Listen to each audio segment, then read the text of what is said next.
Oh, yes, certainly. I'm satisfied, and we as a multi-party coalition, we are also very satisfied with the processes that have been legal, processes that are provided for within the rules and the legislations that govern the council and how we conduct our affairs. And the Speaker made a ruling that is binding, a ruling that is lawful, and we voted accordingly. And interestingly, even though the other parties that are in the minority at this stage claim the process was not legal, they participated in the process because they know it was legal. They put forth their nominations and they had the people that they desired, would take up the positions. But the fact that they realized they don't have the numbers, to really carry out their votes, then they decided to pull out would not really nullify a process and make it illegal. That's not correct in law. Precedence is that all these positions were voted in for the past 20 years by show of hands, and it worked when they were in power. Now that they are not in power, it doesn't work. So law is not biased in that manner. As things stand, Ms. Makhubele, we understand that the various committees that still need chairpersons, those positions have not been filled, and it is as a result of what you've just explained towards the end of your first response that this has to do with the voting process. The ANC is arguing that the Speaker, the Mayor, and the Chief Whip, they were voted in through secret ballot. Why is the Speaker refusing to go back to that same process if things are going to continue the way that they are right now? Look, I think the Speaker and the Mayor have continually been engaging the media and explaining to this, and also in council, to say in terms of our rules, that govern the affairs of council, it is very clear that the three positions, the Speaker, the Mayor, the Chief Whip, the rules really prescribe that it's a secret ballot. In terms of my position as the chair of chairs and also the other chairpersons, it will be the Speaker's prerogative. He can decide how we do it based on, obviously, the council and what the House says. Number one, the House in our, I think it was second council meeting, was divided in which way we should go, because the ANC and the EFF wanted the secret ballot and the multi-party coalition was in favor of the show of hands. And we voted on that matter as is prescribed, to say if there's a division, we can then, the Speaker can call for the vote on that particular matter. The vote then came out that we go with the show of hands because the majority then wanted the show of hands.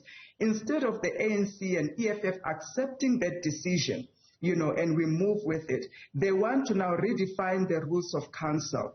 And you must remember the Speaker runs the council, as the chair of that council. It is not the EFF or the ANC's demands. And when the House has voted with the majority voting that we go vote by show of hands, that is the ruling that must stand. Otherwise, we're going to descend into chaos. Every time they don't like something, we must then descend into walking out and taking the war to violence and to the streets. No, we are councillors that must fight our fights within the chambers intellectually, debate it and vote it out. And that's what happened. The rest is them trying to disrupt so that they can attract the attention of the MEC to come, and they can come through the back door and govern through administration, and will not let that happen. A political opponent listening to what you are saying about the voting process, they're going to be cynical and say, of course, you're going to support the vote by show of hands because you now sit comfortably in a very powerful position of chair of chairs. If we use the national example or the example of parliament, the national parliament, the position of chair of chairs is almost equivalent to that of the Speaker. So you hold a very powerful position right now in the City Council. Why do you think that your party was the chosen one? Cope. We are in a multi-party coalition, and which is unprecedented. And in looking at all the positions within council, including the chairpersons, etc., the multi-party, which is about 7 or 8 parties that came together, put all the CVs, experiences, qualification of all the councillors that formed that multi-party coalition. And the decision to put people in the right place according to fit of purpose was what prevailed. And I'm sitting here as a COPE councillor. COPE only has 1 seat in council, and I hold that powerful position. And that's because of the merit of my credentials, qualifications, and what I can deliver. You look at the mayor herself, her competence, and the team that she has put as MMCs in there.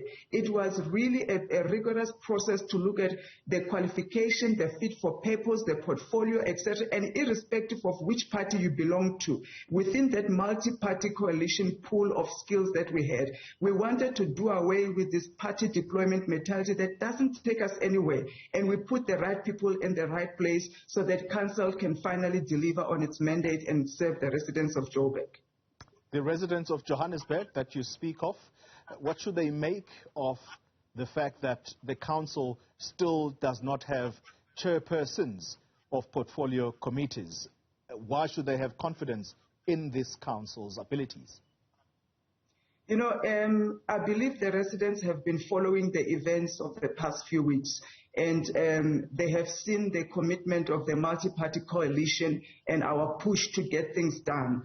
And it is very disturbing that they had to watch that chaos descending in that manner. They had to watch the people that have voted for, in terms of EFF and ANC and other minority parties, behave the way that they have behaved. It's shameful, to say the least, that a leader of a community, a leader of a ward, you know, would come to council and behave in that insolence and unbecoming manner. So they should be asking themselves to say, who did we put in office? You know, and I'm hoping that this is a moment of reflection for them as well, to say in our next voting and our next election, they have to really think hard on who they really put their cross next to, because now that they have visibility of media to see what really goes on there, you can see some of these councillors in the different parties. It's self-interest. The fact that you don't have the numbers to get a position doesn't give you the right then to disrupt council, collapse it, walk out of council, walk out of your job. It's like you, Xoli, if you don't like what I'm saying, you cannot just walk out of that mic and cause this interview to collapse. It's just unacceptable. And they have to account for that. And I'm hoping that the MEC will make them account for that, to say you can't, it's illegal to walk out of council because you are unhappy with the discussion and you don't have the intellectual capacity to debate it out and get the support of others, lobby your point so that we vote with you. The walkout is just a disruption that costs taxpayers money. And I'm hoping that the residents will see that and they will vote better next time. Colleen Makhubele is the councillor in the city of Johannesburg, recently elected to the position of chair of chairs. Thank